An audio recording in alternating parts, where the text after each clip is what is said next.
Hello everyone, it's Ryan with Frontline Animal Removal, and today I want to talk about the unpredictable nature of nuisance wildlife trapping. So let me show you the situation. This is number 7. I've had this trap here for a week, and every day I show up, it's magically full of a raccoon. Now here's the thing, I'm not trying hard. Now, the raccoon is caught in a trap on a roof, up high, and there's no bait on the trap. All these raccoons that I'm catching are trying to go into the building. The only reason why I'm catching them is because this guy's been here before and he's trying to get in. All the raccoons I've caught are trying to get in, and they're forced to enter the trap to try to get in.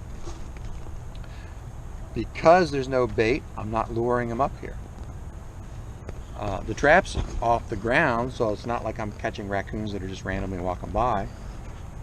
This building has had a problem for a while, and I just keep catching them.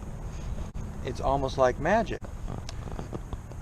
So if you hire me to come out and trap, there's a potential I could catch a lot, there's a potential I could catch nothing, and that's just the way it is.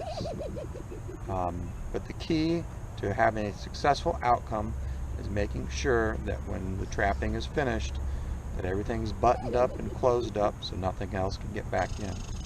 Thank you.